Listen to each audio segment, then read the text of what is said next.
오늘 말씀 느헤미야서 3장입니다. 1절에서 5절, 31절에서 32절 긴 말씀이라 그렇게 봉독하겠습니다. 느헤미야서 3장 1절에서 5절, 31절에서 32절. 네, 시작. 그때 대제사장 엘리야십이 그의 형제 제사장들과 함께 일어나 양문을 건축하여 성별하고 문짝을 달고 또 성벽을 건축하여 한메아 망대에서부터 하나넬 망대까지 성별하였고 그 다음은 여리고 사람들이 건축하였고 또 그 다음은 이므리의 아들 삭굴이 건축하였으며 어무는 하스나의 자손들이 건축하여 그 들보를 얹고 문짝을 달고 자물쇠와 빗장을 갖추었고 그 다음은 아코스의 손자 우리아의 아들 무레못이 중수하였고 그 다음은 무세사벨 손자 베레카의 아들 무슬람이 중수하였고 그 다음은 바하나의 아들 사독이 중수하였고 그 다음은 드고아의 사람들이 중수하였으나 그 귀족들은 그들의 주인들의 공사를 분담하지 아니하였으며 31절 시작. 그 다음은 금장생 말기야가 한밑간문과 마주대한 부분을 중수하여 느다님 사람과 상인들의 집에서부터 성모퉁이 성루에 이르렀고 성모퉁이 성루의 양문까지는 금장색과 상인들이 중수하였느니라. 아멘. 느헤미야 3장 말씀을 그냥 연결해서 말씀드리기로 그래서 주의 사역의 원리. 그렇지만 추수감사 주일이라 감사에 대해서 말씀을 드리고 오늘 본문을 들어갈게요. 하나님은 정말로 여러분이 범사에 감사하며 사는 사람이 되기를 원하세요. 저는 그걸 요사이 더 깊이 느껴요. 여러분이 잘하는 것처럼 우리 집사람은 날마다 산소호흡기를 꽂고 자야 돼요. 그래서 아침에 제가 새벽 예배 나올 때 오늘도 숨 잘 쉬게 해줘서 감사합니다 그러고 새벽 예배 나와요. 아까 우리는 정말 숨 쉴 수 있는 것도 주님의 은혜라고 찬양했잖아요. 정말 숨 쉴 수 있는 것이 주님의 은혜라고 마음으로 감사하세요. 저는 아침에 나오면서 그 생각을 해요. 하나님이 나를 범사에 감사하는 사람으로 만들려고 그러시는구나. 감사는 축복받는 인생을 살아가는 지름길이에요. 감사하지 않는 사람은 복을 받을 수 없어요.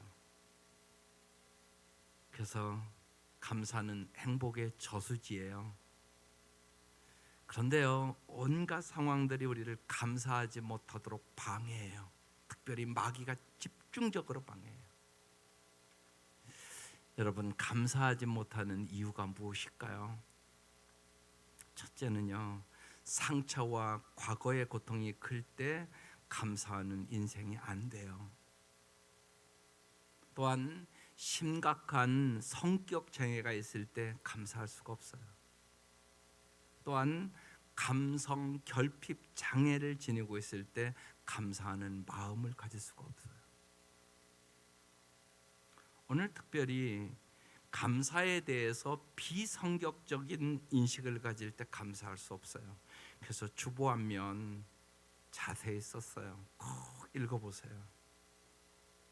하나님이 부유를 주시던 가난을 주시던 건강을 주시던 약함을 주시던 내 자녀에게 장애를 주시던 하나님이 주신 것은 복이에요. 이렇게 여러분이 해석할 줄 모르면 평생의 범사에 감사할 수는 없어요.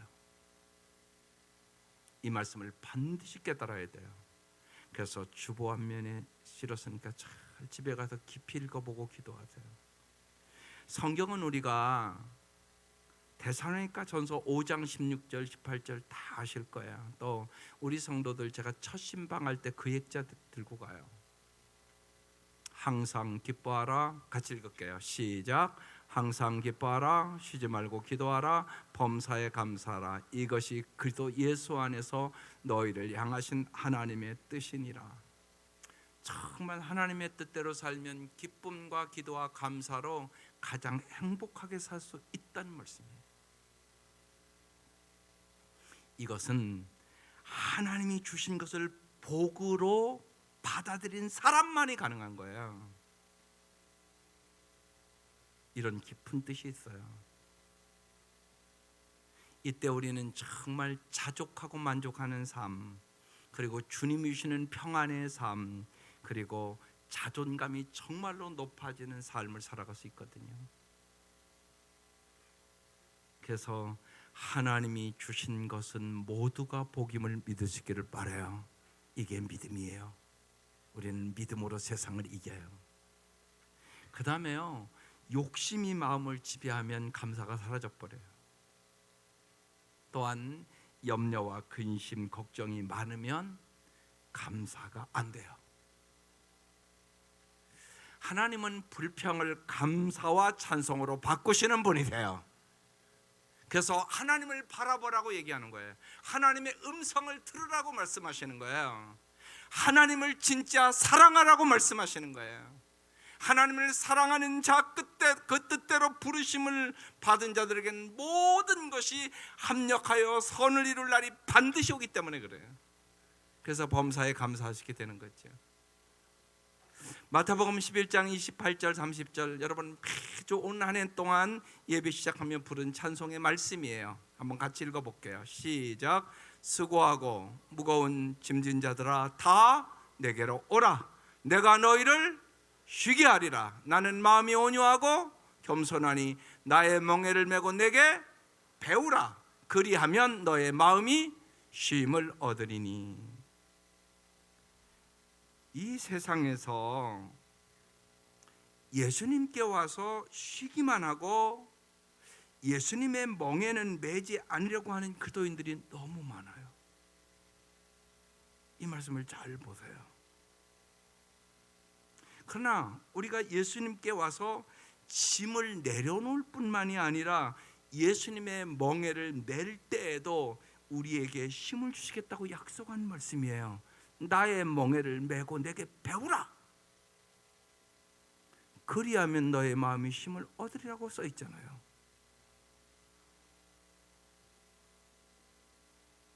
전 문화부 장관이고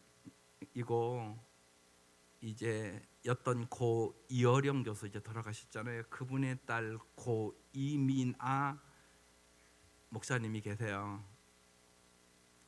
유복한 가정에서 자라났죠. 이대 영문관을 나왔고요. 미국에 가서 공부 잘해서요 결혼하고요.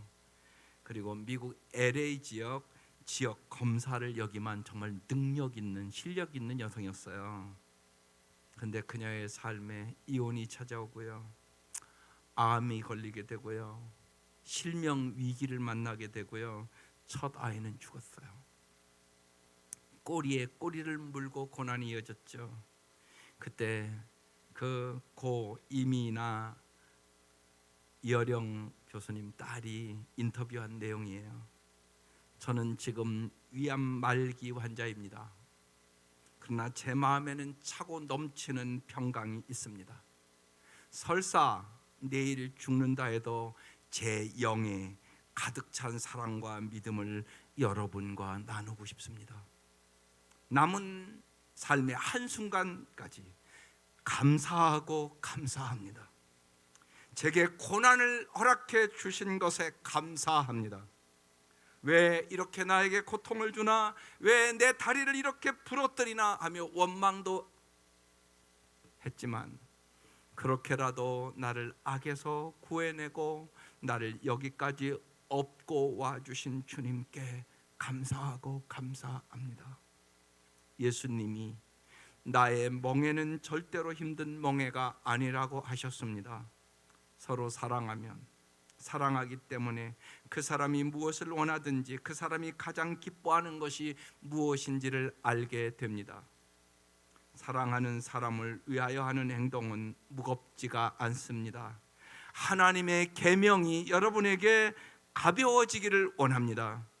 가난한 마음으로 천국을 보게 하심에 감사합니다. 이제 가벼운 마음으로 주님께 향합니다. 만일 당신 속에 불평이 있다면 가차없이 발로 차버리십시오. 불평은 하나님의 능력을 무시하고 의도적으로 약해지는 적극적인 범죄입니다.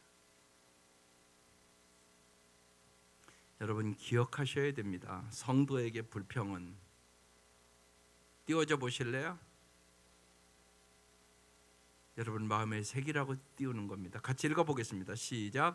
성도에게 불평은 하나님의 능력을 무시하고 의도적으로 약해지려는 범죄임을 기억하십시오.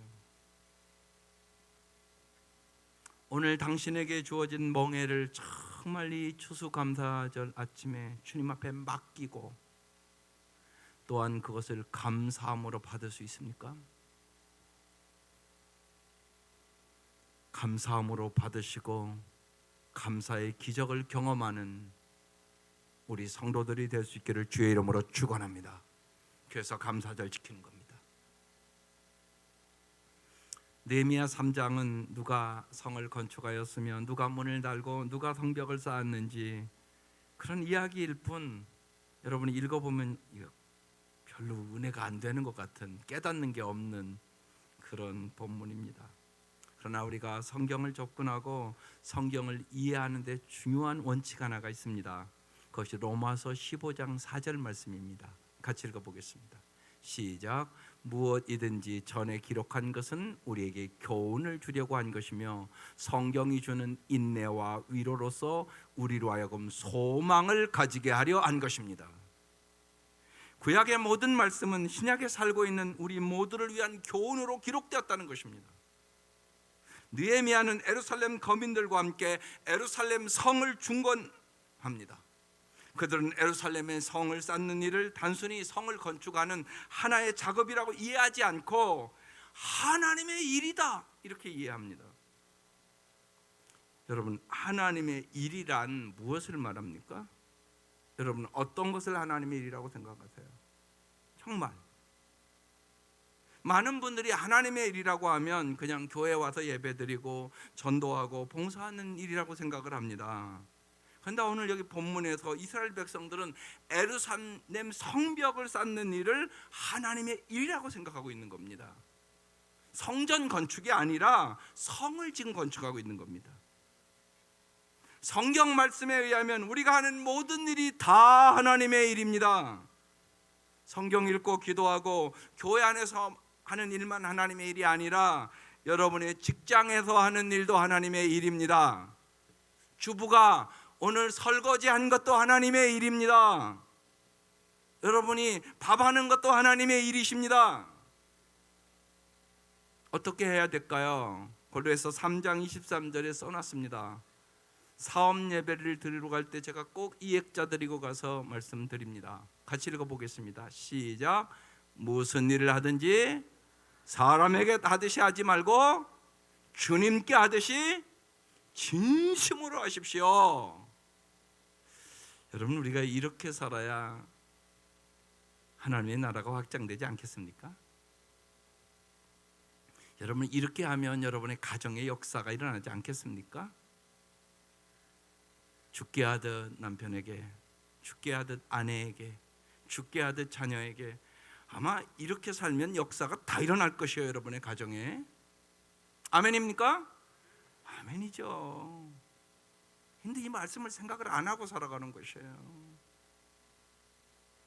그래서 이제 이 느헤미야의 지도로 성을 쌓는데 성공적으로 할 수 있었던 4가지 원리가 오늘 본문에 들어있습니다. 이 원리로 여러분의 삶을 정말로 잘 살 수 있기를 바랍니다. 요사이에 들어가 보면 무너진 가정이 너무나 많고 무너진 개인이 너무나 많고 삶이 황폐해진 사람이 너무나 많습니다. 들어가 보면, 정말 가정을 들어가 보면 그런 일들이 너무나 많아요. 오늘 이 말씀 꼭 기억하시고 다시 주님의 선한 손으로 도와주시는 능력을 경험하고 여러분의 가정이 새롭게 서고, 여러분의 사업기 새롭게 서고, 여러분의 모든 삶이 새롭게 건축될 수 있기를 주의 이름으로 축원합니다. 첫 번째 원리, 협동의 원리예요. 개인주의 시대란 말이에요. 공동체의 지혜를 여러분 꼭 하나님으로부터 얻을 수 있기를 바랍니다. 오늘 이 본문에는 75명의 사람이 등장하고 15가지 이상의 직업이 등장합니다. 이 성은 한 사람의 힘으로 된 것이 아니라는 것입니다. 느헤미야는 자신의 업적을 한마디도 언급지 않고 이렇게 얘기합니다. 같이 읽겠습니다. 이 일은 내가 한 것이 아니라 우리가 한 것이다, 이렇게 말합니다. 정말 나 같은 죄인을 살리신 주님의 은혜를 우리가 깊이 진짜 깨닫고 받으면 뭐가 없어지냐? 내가가 없어집니다. 어느 가정도 들어가 보세요. 내가가 강한 가정은 다 불행합니다. 내가 했어, 내 맘대로야, 내 뜻대로야. 자기중심적이고 이기적인 사람들, 그리고 언제나 내가를 내세우는 사람들, 그것이 가정도 파괴하고 공동체도 파괴하고 교회도 파괴하고 이 사회도 파괴합니다. 그런데 주님의 은혜를 아는 사람은 내가가 사라집니다.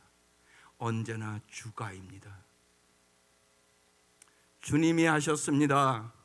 주님의 은혜로 하셨습니다. 주님의 은혜로 살아왔습니다. 오늘 숨쉬는 것도 주님의 은혜입니다. 그래서 겸손해지는 것입니다. 겸손한 자에게 하나님은 물 붓듯이 은혜를 부어주십니다. 전도서 4장 9절 이하에 여러분이 잘 아는 말씀이 있습니다. 같이 읽어보겠습니다. 시작. 혼자보다는 둘이 더 낫다. 두 사람이 함께 일할 때 더 좋은 결과를 얻을 수 있기 때문이다. 그 가운데 하나가 넘어지면 다른 한 사람이 자기의 동물을 일으켜줄 수 있다. 그러나 혼자 가다가 넘어지면 딱하게도 일으켜줄 사람이 없다. 또 둘이 누우면 따뜻하지만 혼자라면 어찌 따뜻하겠는가. 혼자 싸우면 지지만 둘이 힘을 합하면 적에게 맞설 수 있다. 세 겹줄은 쉽게 끊어지지 않는다. 믿습니까? 이것이 협동의 원리입니다. 우리가 협력할 때 무엇이든지 가능해진다는 것입니다. 느헤미야 3장에서 여러분 쭉 읽어보면 제일 많이 나오는 단어가 뭘까요? 그 다음에 계속 그 다음에입니다. 그들은 자기가 서야 할 위치에 서서 그 일을 하고 모든 일에 질서 있게 조화를 이루면서 협력해서 이 위대한 역사를 52일 만에 다 이뤘습니다. 혼자서는 감당하기 어려운 인생의 문제가 언제나 있습니다. 자녀의 문제가 있습니다. 남편의 문제가 있습니다. 질병의 문제가 있습니다. 여러분 잊지 마세요. 그래서 자꾸 권고하는 겁니다.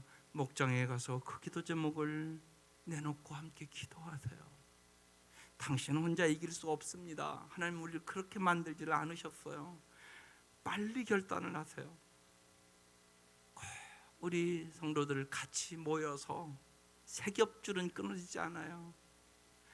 손에 손을 붙잡고 자녀의 문제를, 아내의 문제를, 남편의 문제를, 질병의 문제를 가지고 함께 기도하며 승리할 수 있기를 주의 이름으로 축원합니다. 성경은 훌륭한 지도자가 우상화되는 것을 결코 허락하지 않습니다. 모세 같은 사람도 아마 젖 갖고는 들어갔으면 모세가 우상화됐을 겁니다. 그런데 느보산에서 흔적도 없이 사라지게 합니다. 성경은 우리가 존경하는 하나님의 위대한 사람들의 삶에서 그들이 범한 실수를 가차없이 폭로합니다. 그래서 다윗이 우리 안에 밧세바 간음한 그런 사건들 다 성경에서 오는 겁니다. 성경은 실수 많고 연약한 우리들이 하나님의 은혜로, 하나님의 축복으로 이 일을 할 수 있었다는 간증을 하기를 원하시는 것입니다. 바울은 우리가 기도의 몸이라고 말합니다. 여러분 몸이 사라진 시대예요. 여러분 공동체 의식이 너무나 없어진 시대란 말입니다. 우리의 진정한 지도자는 오직 예수 그리스도뿐입니다. 우리의 몸에 많은 지체가 서로 질서 있게 서로 돕는 것 같이 하나님인도 그렇게 일하시는 것입니다. 그래서 오늘 느헤미야서 3장 12절 이하에 보면 그 다음은 예루살렘 지방 절반을 다스리는 헬로에스의 아들과 살름과 그 딸들이 중수하였고, 13절, 14절, 15절에 이제 쭉 그들의 아들 누구 이것이 쭉 기록되어 있습니다. 쭉 말씀을 보면 다스리는 자도 나오고요, 아들, 딸, 여자, 남자 모두가 하나가 되어 하나님이 맡기신 가업을 아름답게 이루었다는 것입니다. 그런데 오늘 본문에 예외적인 한 절이 있습니다. 그게 5절입니다. 띄워줘 보시겠어요? 예, 같이 읽겠습니다. 시작. 그 다음은 드고아 사람들이 중수하였으나 그 귀족들은 그들의 주인들의 공사를 분담하지 아니하였으며, 예루살렘 성을 쌓는 위대한 작업에 방관하고 동참하지 않는 무리가 있었다는 것입니다. 그 사람들은 누구라고요? 귀족이라고 써 있습니다. 왜 이 사실을 기록했을까요? 주의 일에 언제나 이런 귀족들이 있을 수 있기 때문에 그렇습니다. 여러분, 꼭 우리 교회는 그렇지 않지만 교회에서 귀족되지 말기를 바랍니다.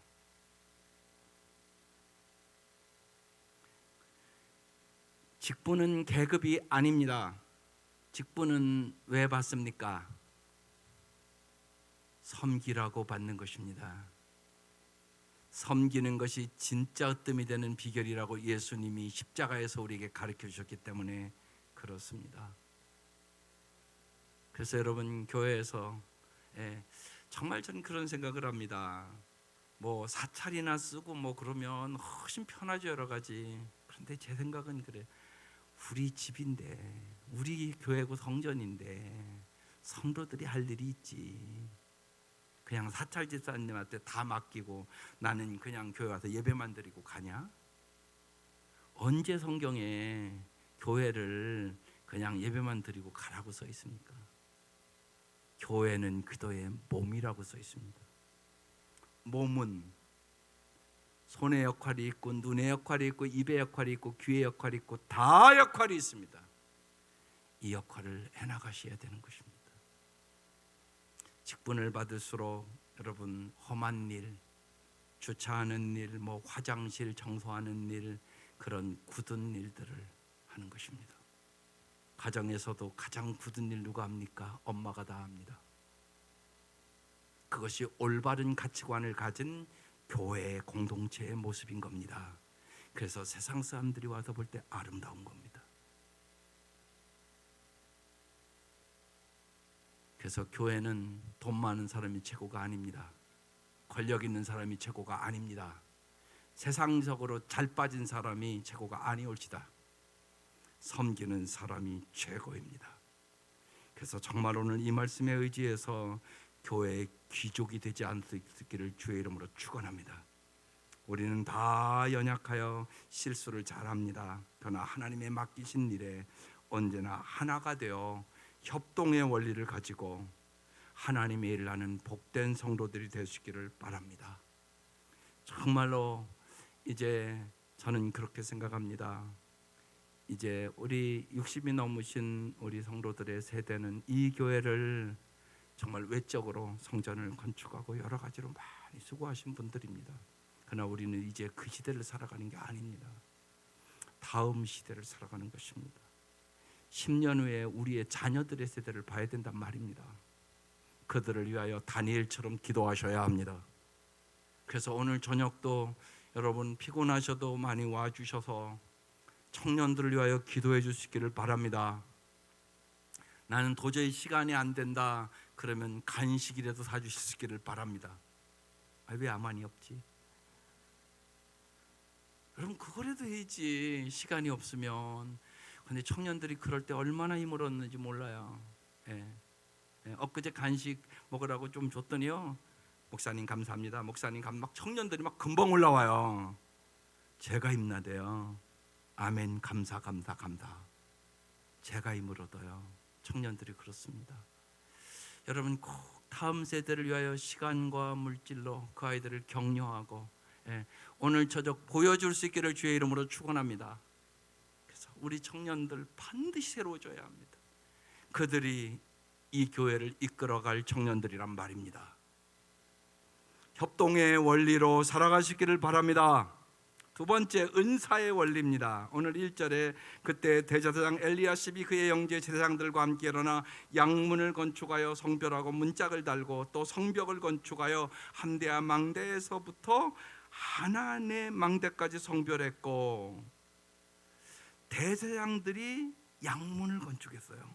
이 사람들의 은사와 아주 관련된 거예요. 또 3장 8절에 보면 그 다음은 새 공장이 했다고 써 있어요. 또 향품 제조업자가 했다고도 써 있어요. 12절에는 헬로에스의 아들인 살롬이 자기 딸과 함께 보수했다고 써 있어요. 31절에는 성전 망릴꾼과 상인들의 숙소가 있는 데까지, 그리고 그 성 모통인 누가까지는 새 공장 말기야라는 사람이 보수했다고 써 있어요. 이들은 다 자기 직업에 맞는 일을 가지고 하나님의 사업에 은사대로 봉사했다는 의미예요. 금방 말씀드렸던 것처럼 우리의 몸에 눈은 보는 역할은 있지만 눈이 듣는 역할은 없어요. 눈, 코, 귀, 입의 역할이 있듯이 하나님이 주신 은사대로 우리는 자기의 구실을 해야 되는 것이에요. 이게 아름다운 공동체가 되는 비결이에요. 여러분 모두에게 하나님은 은사를 주셨어요. 그래서 여러분, 예를 들어서 이렇게 교회를 딱 들어왔는데 안 보이는 것이 보이는 게 있어요. 어떤 사람은 휴지가 이렇게 있어도요 그냥 가요. 어떤 사람은 꼭 죽고 가요. 그럼 누가 은사 받은 사람이에요? 죽고 가는 사람이 그 은사 받은 사람이에요. 여러분 다 은사 받았어요. 여러분 이렇게 보일 때 그 은사대로 여러분의 가정에서나 교회에서나 직장에서나 은사대로 잘 섬김으로 말미암아 여러분을 통하여 하나님의 나라가 확장될 수 있기를 주의 이름으로 축원합니다. 세 번째는 소명의 원리예요. 이게 중요한 원리예요. 나는 이 일을 하도록 하나님 앞에 부름받았는가 하는 것이에요. 느헤미야는 스스로 할 수 있었습니다. 그러나 그는 기도함으로 하나님의 도움 없이는 아무것도 행하지 않았어요. 이것이 소명의 문제이기 때문에 그래요. 그래서 소명이라는 것은 내가 무엇을 알 수 있느냐는 것도 중요하지만 하나님이 그 일을 하도록 나를 부르셨는가 하는 하나님의 시킴의 문제가 더 중요해요. 하나님이 시켜서 한다, 이걸 깨달은 사람만 끝까지 잘할 수 있어요. 그렇지 않은 사람, 내 기분대로 하는 사람은 내 기분 나쁘면 안 하잖아요. 사람이 시켜서 하는 사람, 그 사람이 안 알아주면 안 해버려요. 그건 소명이 아닙니다. 오늘 여기 느헤미야 3장 1절에 대장 엘리야십이 동료 제사장들과 함께 양문을 만들어 하나님 앞에 바치고 문짝을 제자리에 달았다고 써 있어요. 대제사장들이 양문을 건축했어요. 양문, 이건 정말 예수 그리스도를 상징하는 건데, 양의 문으로 제사장이 제물을 바치기 위하여 제단으로 나아갈 때 반드시 통과해야 하는 문이 양문이에요. 이것은 제사와 관계가 되는 것이므로 제사장들이 해야 하는 것이 타당하단 말이에요. 소명을 따라 일을 했다, 그런 의미예요. 여러분, 온 세상에 존경과 인정을 받아도 예수님으로 이어지지 않는 사명은 헛된 것이 됩니다. 솔로몬이 그래서 헛된 인생을 살았다고 고백하는 겁니다. 오늘날 성도들은 내가 무엇을 가지고 하나님의 일에 기여할 것인가, 하나님이 어떤 일에 나를 부르셨는가, 이것을 너무 고민하지 않아요. 하나님은 이 아침 여러분을 왜 불렀습니까? 그냥 예배드리고 가라고 불렀겠어요? 그건 몸의 역할이 아니잖아요. 그냥 성가대나 주교사나 일에 봉사해볼까? 이런 분들이 있습니다. 하나님께서 내가 이 일을 통하여 주님을 섬기도록 소명하셨는가를 물어보고 그 자리를 충성되이 끝까지 지켜야 하는 것입니다. 그게 소명입니다. 그것이 하나님의 일하는 자세입니다. 여러분, 목사가 목회할 때 그런 일이 왜 없겠습니까? 그만두고 싶을 때가 왜 없겠습니까? 개척교회 하는 목사님들은 말할 것도 없습니다. 여러분, 대학원까지 공부하고 지금 농촌 목회하는 목사님들은 말할 것도 없습니다. 노인들 10명밖에 없습니다. 생활도 안 됩니다. 애들은 4씩이나 됩니다. 거기서 뭐하고 그러고 삽니까? 나가서 직장 잡으면 걱정 안 하고 그 아이들 먹으며 살 수 있는 거 아닙니까? 그런데 그 농촌 구석에 가서 뭐하러 그렇게 삽니까? 하나님이 부르셨기 때문에, 하나님이 소명을 주셨기 때문에 가난도 아픔도 이기기로 결단하고 충성하기로 결단했기 때문에 부름받아 나서님은 어디든지 가오리다, 그 사명 가지고 와서 그거 하는 것입니다. 그래서 도우셔야 하는 것입니다. 기도해 주셔야 하는 것입니다. 당신의 아들이라면 어떻겠습니까? 이것이 소명입니다. 본문의 이들은 하나님 주신 소명을 발견하고 끝까지 위치를 지켰습니다. 이 영성이 그들로 하여금 예루살렘 성의 위대한 건축을 52일 만에 기적적으로 이루는 역사가 이루어졌습니다. 하나님께서 나에게 맡기시고 하라고 하신 일을 어떤 경우라도 포기하지 않고 끝까지 충성되게 완주하면 하나님은 착하고 충성된 종이라고 우리에게 말씀해 주시는 것입니다. 이 소명이 언제나 여러분의 삶에 함께 하시기를 주의 이름으로 축원합니다. 마지막 4번째가 격려의 원리입니다. 이 책은 느헤미야가 기록해 놓습니다. 느헤미야가 가장 수고한 사람입니다. 그러나 느헤미야는 자신의 이름을 제외하고 이 성건축에 수고한 75명에 되는 사람들의 이름을 일일이 기록해 놓고 있습니다. 이것은 다음과 같은 메시지를 주는 겁니다. 여러분, 제가 한 것이 아닙니다. 여러분들이 하신 것입니다. 느헤미야가 지금 그렇게 얘기하고 있는 것입니다. 얼마나 큰 격려가 됩니까? 이것이 격려의 원리입니다. 교회 일을 열심히 해본 분들이 왜 교회 일이 힘들다고 이야기를 합니까? 일을 열심히 하고도 제일 비판당하기 쉬운 것이 교회 일이기 때문에 그렇습니다. 자기가 열심히 같이 해본 사람은 절대 비판할 수가 없습니다. 그 일이 얼마나 힘든가. 그런데 비판하는 사람은 꼭 말로만 합니다. 그래서 힘들게 되는 것입니다. 여러분, 언제나 격려하는 사람들이 될 수 있기를 바랍니다. 여러분, 가정에서 누가 제일 힘듭니까? 남편입니까? 아내입니까? 아니, 남자들이 대답을 해주셔야지. 남편입니까? 아내입니까? 아내입니다. 일하는 게 쉽습니까? 그러면 애 보는 게 쉽습니까? 일하는 게 쉽습니다. 그러면 아내를 수고했다고 잘 격려를 해야지. 응? 저녁에 밥 잘 안 차려줬다고 불평을 합니까?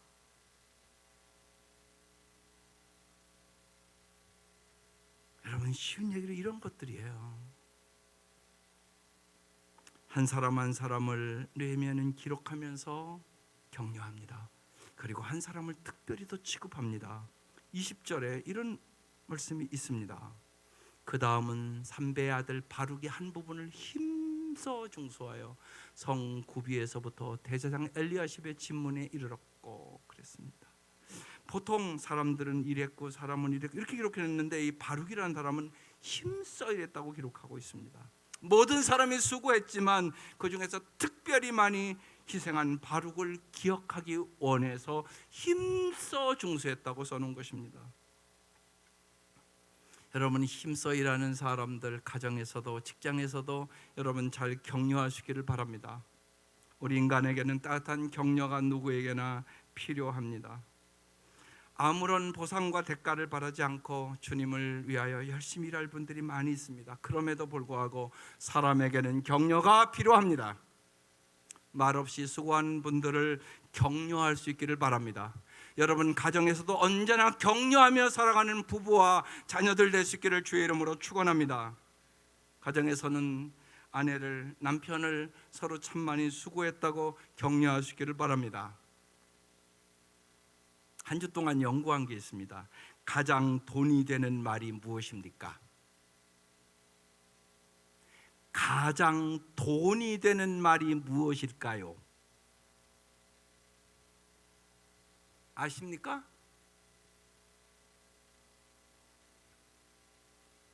I am sorry. 진짜입니다. 미안해요. 이 말이 가장 돈이 되는 말입니다. 어떤 상황에서도 미안해요, 내 탓이요, 이것이 진짜 성공의 원리라는 것입니다. 이해가 안 되면 집에 가서 묵상해 볼 수 있기를 바랍니다. 당신의 가정에 돈이 생기지 않는 이유가 I am sorry가 없어서 서로 네 탓 내 탓하고 싸우고 있고, 나는 아무런 잘못이 없는 것처럼 기도도 안 하고, 그러놓고도 돈이 없다고 싸우는 가정들이 부지기수입니다. 깊이 묵상해 보시기 바랍니다. I am sorry가 돈 잘 버는 비결의 말씀입니다. 정말 부부간에도 미안해, 내가 돌이켜보니까 참 당신에게 미안한 거 맞네. 그것이 여러분 1억을 주는 것보다 더 마음에 진한 감동이 오고 상처가 치료됨을 믿을 수 있기를 바랍니다. 믿을 수 있기를 바랍니다. 그래서 오늘 이 시간부터 미안해, 내 탓이야, 문제가 생길 때마다 그러고 기도하는 성도들 될 수 있기를 주의 이름으로 축원합니다. 히브리서 10장 24절에 이렇게 써놓습니다. 읽어보시겠습니다. 시작. 그리고 서로 마음을 써서 사랑과 선한 일을 하도록 격려합시다. 사실 바울을 바울되게 만든 사람이 바나바입니다. 바나바의 이름은 격려의 아들이란 뜻입니다. 아마 저는 그렇게 생각합니다. 바울이 정말로 아무도 인정해주지 못하고 냉대를 받을 때 바울을 위로하여 격려해 준 사람이 바나바인데, 천국에 가서 바울 선생님, 어떻게 그렇게 인생의 역경과 고난과 복음을 전하며 죽음의 고비를 수없이 넘기며 그렇게 큰 일을 할 수 있었습니까? 이렇게 물어본다면 분명히 바울은 이렇게 대답할 것 같습니다. 바울의 격려 때문에 내가 있게 됐다고. 바나바의 격려와 위로가 없었다면 나는 이 자리에 설 수 없었을 것이라고.